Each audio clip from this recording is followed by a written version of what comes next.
2022 मायथाइनि 7 फेब्रुआरि बै सानखालि बर' माहारियारि फरायसा आफादखौ देबरगावनि सेमेट्रि क'क्राझार जिल्ला बिनि बेवहाय गिबियाव दाफुंना लानाय जादोंमोन आरो बे दाफुंनायाव ओनसोलनि माखासे मेलेमजिबि सानसुमै आरो फरायसुलिफोरखौ लानानै दाफुंनाय जादोंमोन आरो बै साननिफ्रायनो दिनैसिम थाद'यै गैयै भाबे बुनसुआ खामानि मावगासिनो दङ बर' जातिनि इसुखौ लानानै जिहेथु बर' जातिनि जि इसु दिनै 1967 मायथाइनिफ्रायनो बर'फ्रा आलादा रायजो दाबिनानै दिनैसिमबो मोनफुंनो हायाखै। दा गेजेर समाव जिहेतु बिएसि बिटिसि आरो बिटिआर बे मोनथाम एकर्ड जालांदोंब्लाबो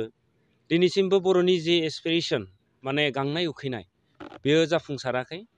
दा जाफुंसारै हिसाबै आरो लोगोसे बड'फा उपेन्द्रनाथ ब्रह्मनि जि सिमां आलादा रायजो दा बे आलादा रायजोआबो जाफुङाखै। दा बिनिखायनो दिनैनि जेनेरेसना सानदों जे जोङो आलादा रायजोखौ जेब्लासिम मोनफुङा अब्लासिम जों सोमावसारबाय लांबाय थागोन आरो बे सोमावसारबाय लांबाय थानाय जि हाबाफारि दा बेखौ फोथांना लाखिनो थाखाय आरो लोगोसे बर'नि जि समस्या बे समस्याखौ जोबथा महर होनो थाखाय दिनैनि जेनेरेसना ओंखारबोदों आरो बे ओंखारबोनाय जिहेतु मोनसे प्लेटफर्म नांगौ नालाय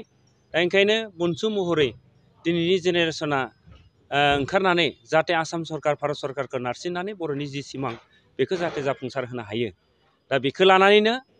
बुनसु दाफुंनाय जादों आरो बुनसुनि दिनै जितु थामथि खेब माने सेलिब्रेसन माने खुंनाय दा बेखौ उदालगुरि जिल्लायाबो दिनै गोबां हाबाफारि लानानै मेहेरगोनां भाबै दिनै जोनोम सानखौ खुंदों आरो बे खुंनायाव आंबो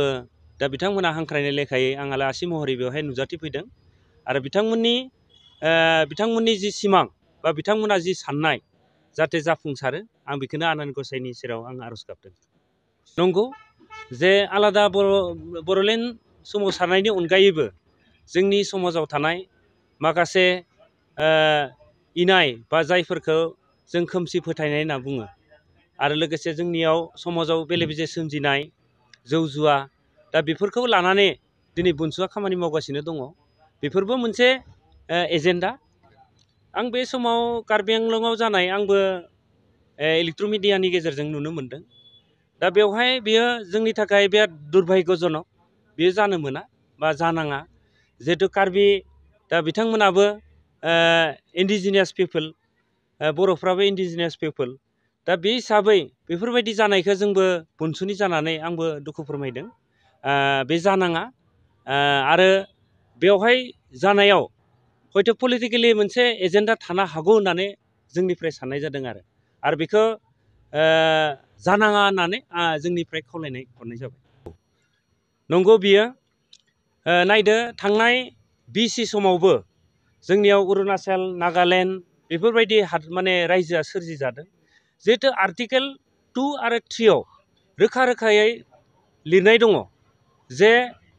इन द फेभार अफ कमन पिपोलनि जि लुबैनाय बे लुबैनाय बायदियै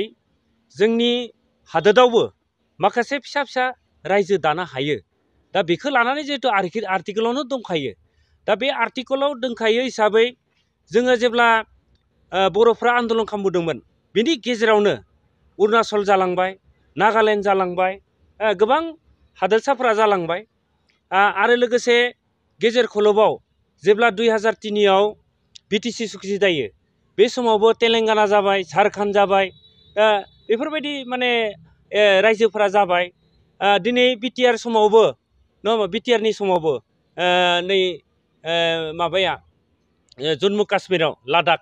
लादाखआ जालांबाय गोबां रायजोफ्रा जानो थांगासिनो दङ दिनै मिथिलाया गोबां गोजौआव दावखोनानै दङ 2026नि गेजेराव बिथांमोनखौ होनायनि थाखाय भारत हादरा माने खोथा होदों दा बे हिसाबै जों नर्थ इस्टआव थानाय जिखिनि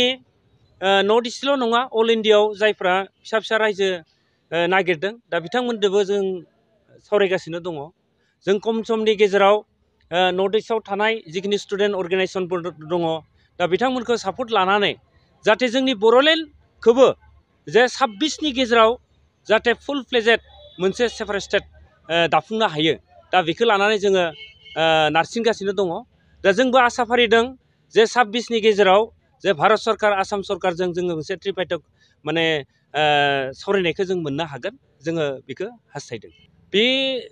बे मोनसे जाबाय राजनितिकनि बेलायाव आं बेखौनो स्पस्त बुंदों जे बुनसुआ खुनु राजनितिक हानजाजों माने माबा गैया जरित गैया बे आलादा